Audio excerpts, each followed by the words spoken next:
At Revel One Financial, we have the cheetah spirit, that drive to move forward, be sharp, and deliver on what's next.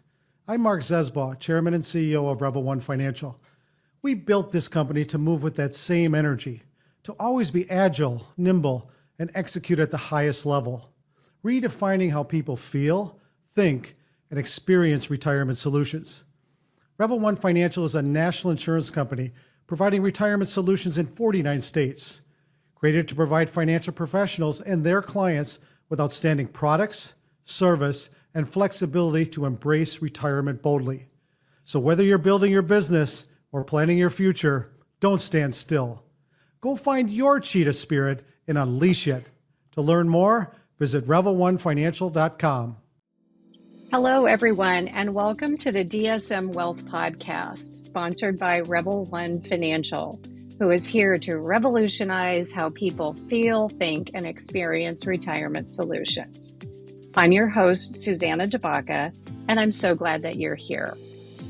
On this podcast, we explore and redefine our relationship with wealth.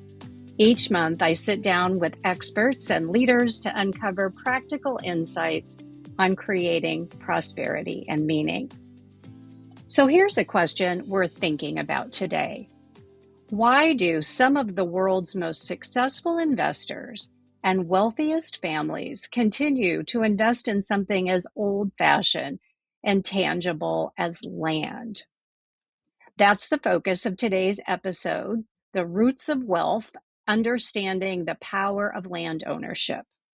We're going to explore why land ownership has historically been foundational to wealth creation, why it continues to matter during periods of volatility and inflation, and why land often carries emotional and legacy value far beyond dollars and cents.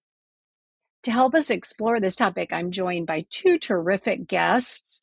First, Breanna Young is a shareholder attorney at Dentons Davis Brown, where she advises families, farmers, business owners on estate and succession planning. Hi, Breanna. Hello. I'm also joined by Chad Hertz, who is the CEO of Hertz Farm Management, one of the nation's leading family-owned asset management companies. As a third-generation leader in the industry, Chad has spent decades helping landowners navigate farm management, investment strategy, stewardship, and long-term planning across generations. Together, we're going to discuss the financial, emotional, and long-term dimensions of land ownership and what investors and families should understand about this unique asset class today. So welcome, Chad and Breanna. Thank you for being here. Let's just go ahead and dive in. You bet. So I'm going to ask you both the same question to start out, and I'll start with Chad. Why has land remained such a powerful wealth-building asset, even as markets and investment trends change? Well, I think as you sort of stated, old-fashioned, sometimes boring is better. Land historically has had stable returns. There's always somebody willing to farm it. We need it to produce our food, whether that goes into feeding cattle or we use it to produce fuel and it goes into our biofuel economy.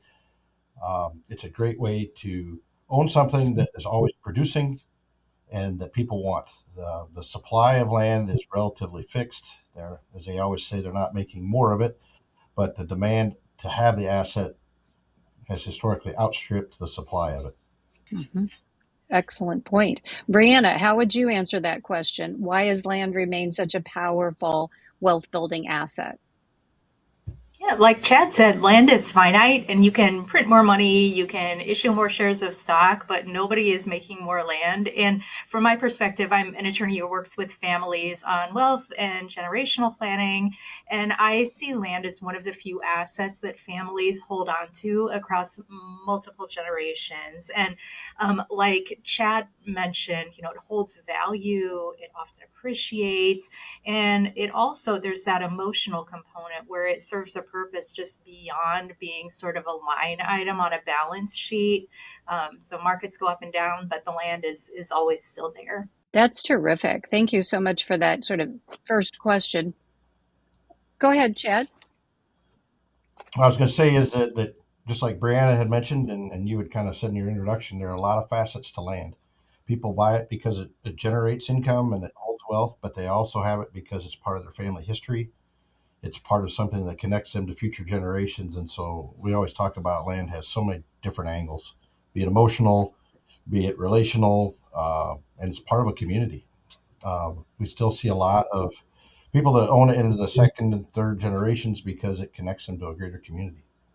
Terrific. So let's continue with you, Chad, then. From an investment perspective, what actually makes farmland or land ownership so different from stocks or bonds or other types of traditional assets? It's going to come back to that multifaceted piece. Farmland is kind of a hybrid of all those things. It's a combination of a bond in that it's not as volatile, it generates income. It's like a stock in that it grows in value over time, and it's a real asset. So it offers all the benefits that a real asset does in various different economies. And you take that hybrid piece and it performs well in a lot of different circumstances and fits in a lot of people's portfolios, bringing sort of balance to their returns. It stabilizes their overall holdings and allows them to take more risk in some other areas because the land is going to be steady and generate that stable return.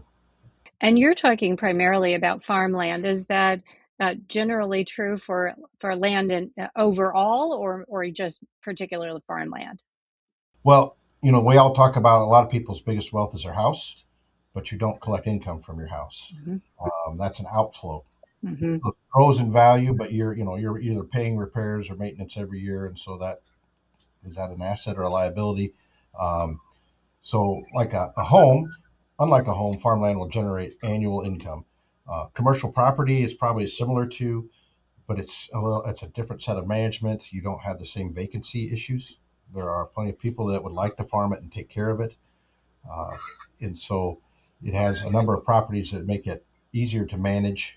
That gives you those benefits of being in commercial property without being in commercial property. It's less risky. Helpful to make that distinction. Breanna, for individuals or families who own significant land assets, what are some of the biggest planning mistakes that you actually see people making? Two of the biggest mistakes that I see are failing to plan and then also not understanding how land is titled. So for that first one, for failing to plan, some clients will not put any documents or any plans in place, or will put it off until it's too late and they're no longer able to do those things. And I think a lot of times the tendency is for families to just kind of assume that everyone is on the same page about what will happen with land, and then something will happen, like a parent will pass away, or someone becomes incapacitated, and then it turns out that nobody actually had that conversation. So suddenly you have siblings or cousins with very different kind of ideas about whether to sell or farm or develop, and there's no roadmap. And then on that second one, the titling issue, I've seen situations where a very well-meaning parent will add their child to the deed, thinking that it's a simple way to pass it along without probate. And there can be gift tax implications, capital gains tax implications with that.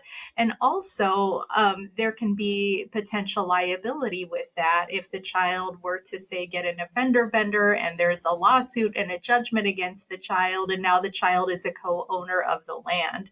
So that title to the real estate, how that current deed reads, is really, really key. So planning is really important in that respect as well. Yes, I love the short version of the answer is the biggest mistake of planning is not planning. Yeah, That's we see that a exactly. lot in our business too. We like to say it's a lot harder to put the pin back in the grenade after it's gone off, and so a little bit of thought ahead of time, a lot of this can be handled But without that thought, other things get to make your decisions for you. That's a good analogy. So this question is for both of you, and I'll start with Breanna, and it's very related. Beyond the financial return, which Chad has said, you get the income stream, and you also have the asset appreciating. What emotional or personal value often really becomes to land ownership? This is a very distinct kind of asset. So, Breanna?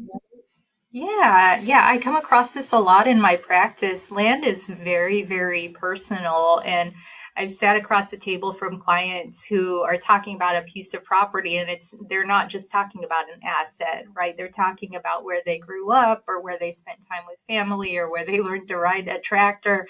And for some families, there's that legacy aspect too, uh, maybe the farm is a century farm, and so there's that historical component. And I think that the difficulty can be where that sort of emotional value and the financial value and expectations don't always point in the same direction.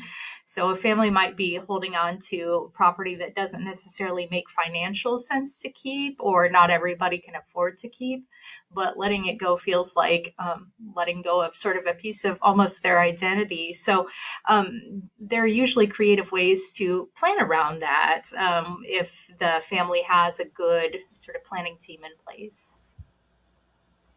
Yeah. Back to why it's not like other traditional assets.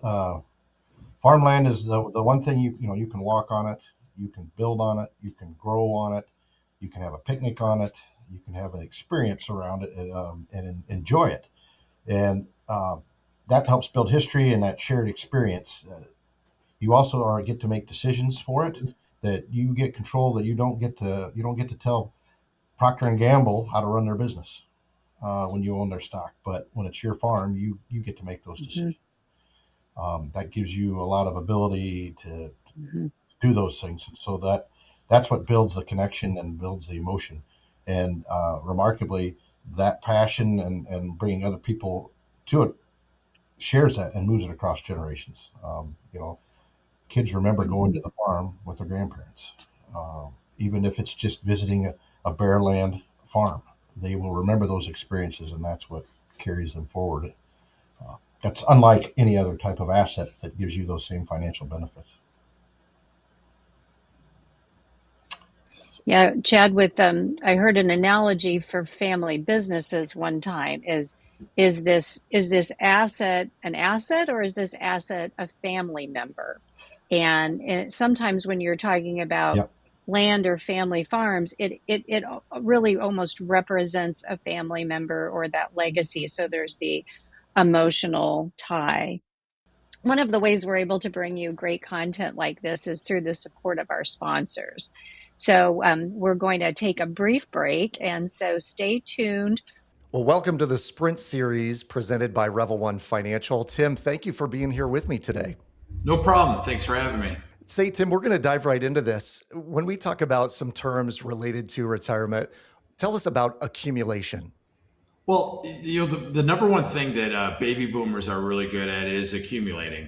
They saw their parents living with pensions and that type of thing, and they were introduced to a thing called a 401k. So they've done a great job of accumulating money, which is putting money in every 2 weeks into their paycheck into a 401k, getting the match, and then more importantly, putting that money away for the rainy day when they finally retire. So they've accumulated a pile of money that they're going to use for retirement. And you said they're great at accumulating. What are they not great at? Decumulating. They're terrible at spending money. Yeah, and tell us why that is. Because I think they've been savers their whole lives, and they're terrible at retiring because they've never done it before. So when they go into retirement, it's something that they're not good at because they're new at it. And you have to show them how they're going to do that. And what we do at our company is we show them how to do that by having a plan. But the big idea here is that they have to show them that they can get down the mountain safely. That mountain of money needs to last them 30 plus years, and you need to show them that it can do that. You know, someone once told me that one of the single most complicated things is figuring out how to retire efficiently. And I think that's what you're talking about. The accumulation, they've been great at. Decumulation is a little bit harder. Is that fear realistic? Yes, if they go frivolously through retirement and spending money willy nilly on whatever they want, absolutely. But if you can show them by looking at their budget, by putting inflation in there and making sure that they understand where the money is going to come from, that they're going to use for their bills, that they're going to be okay, then it's all right. And you build in things in there like travel, healthcare, and that type of thing, then they're going to be all right. But you need to show them a plan, and that's what they are thirsty for. Yeah, it sounds like having it all mapped out so they know they're not outliving their portfolio is the key. Well, yes, they have to be able to spend with confidence, regardless of market conditions. And when they do that, then they feel better about themselves and they know exactly what the next steps are. If they just go into it blindly, I think that they are scared and then they don't enjoy themselves. And the next thing you know, they're not spending the money or living fearfully, and that's not good for anyone. Tim, how long have you been in the industry?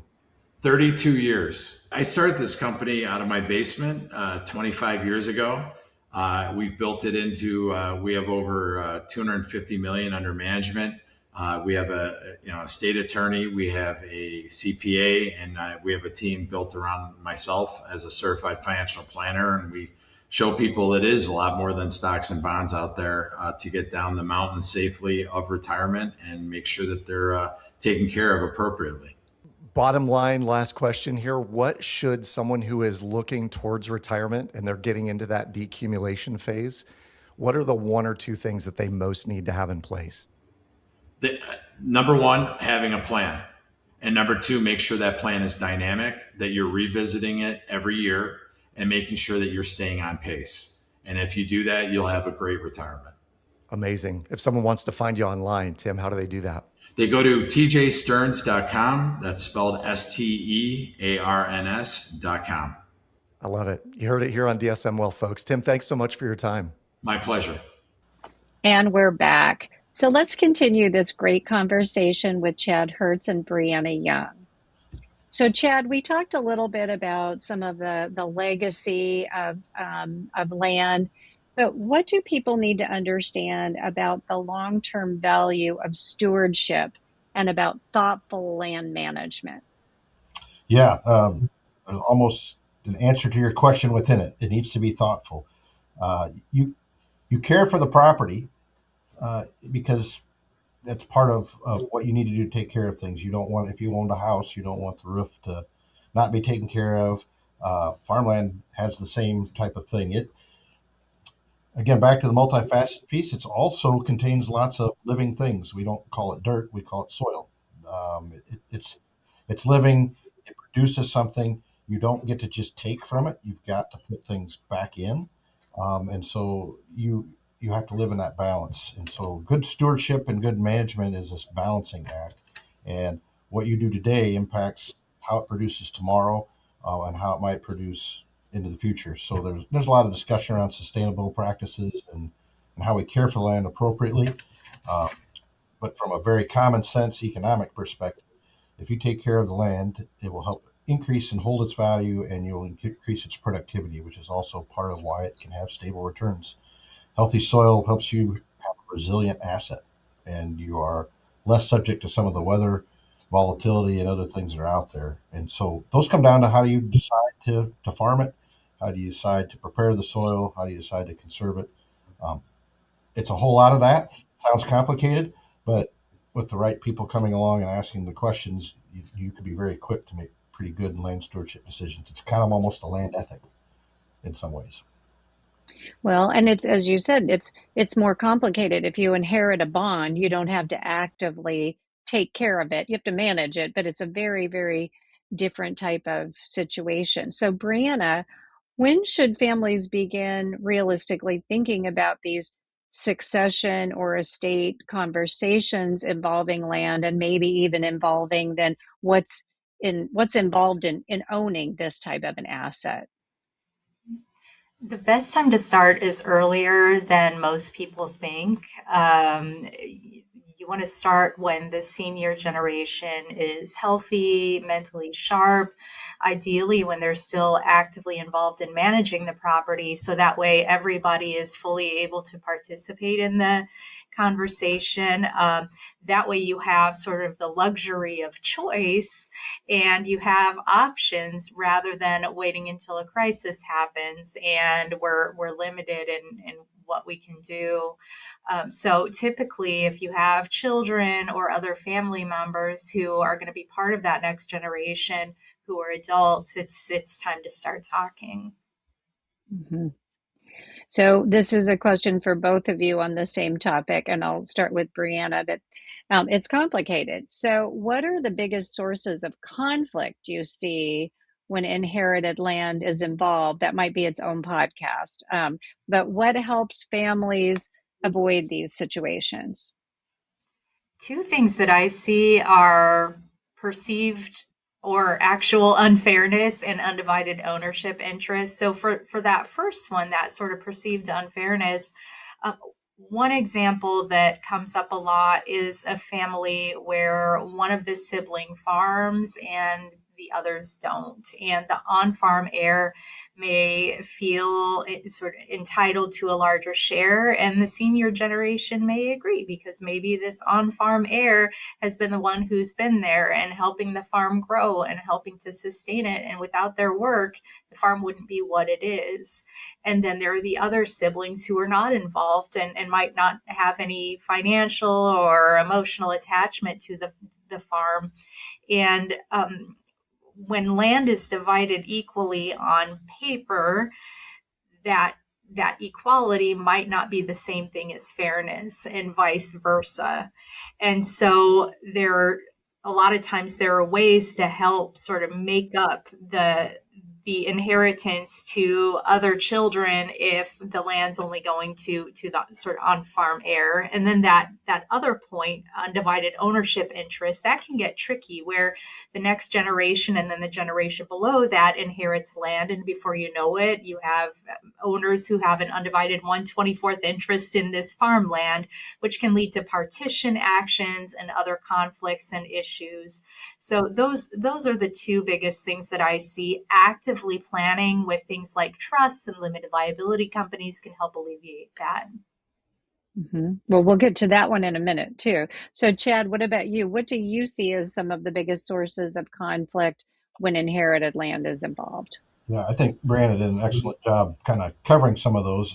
To me, it's unmet, uncommunicated expectations coming from people that have different backgrounds, different abilities, different emotions and interests, and different financial standings. And when they don't Mhm. talk and blend those together, um, it's the surprises and that come after it's too late to figure things out.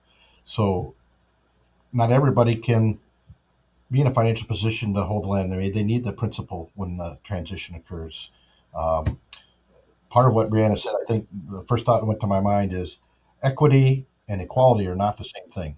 Mhm. Fair is not necessarily equal, and being able to have the right mindset and not get it stuck into that everybody has to be equal because the truth is because everybody's different, equal is not something you can achieve. So what is equitable? What makes sense? How do you and being able to communicate and set those expectations around equity and equality really help, but that doesn't, they're uncomfortable, they're awkward conversations, um, but they need to happen.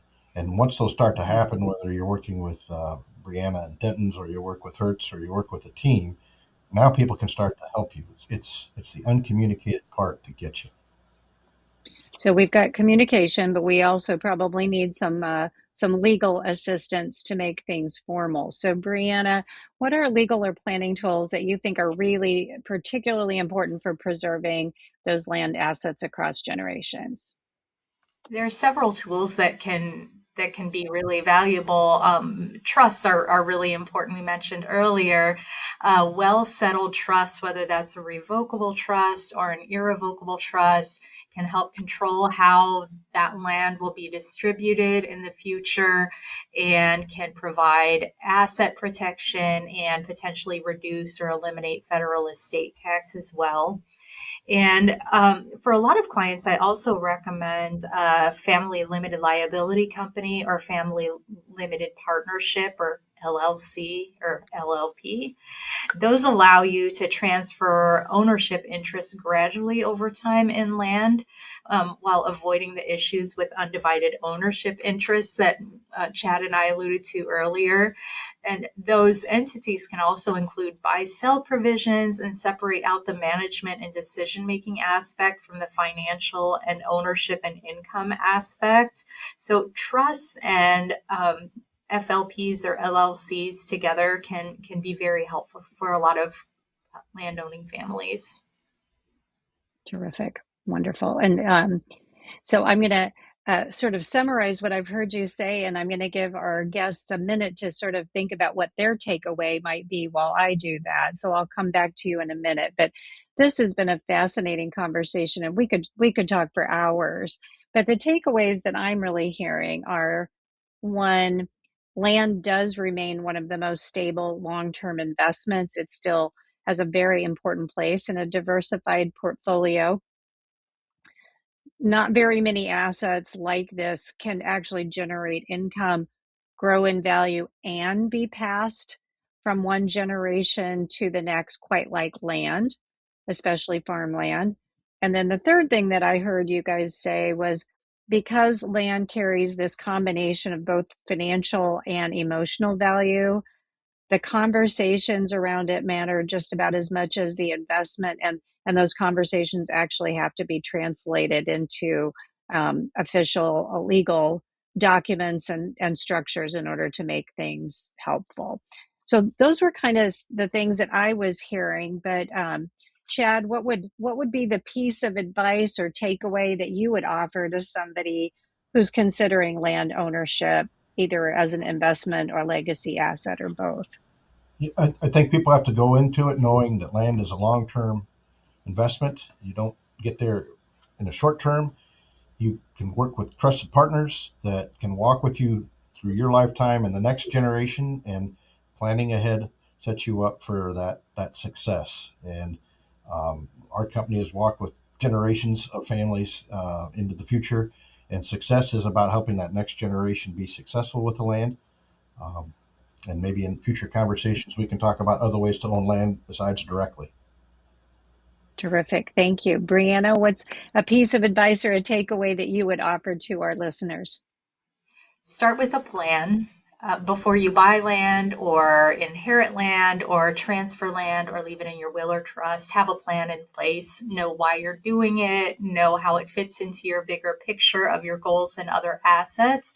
And also have a good team in place to help you do it well.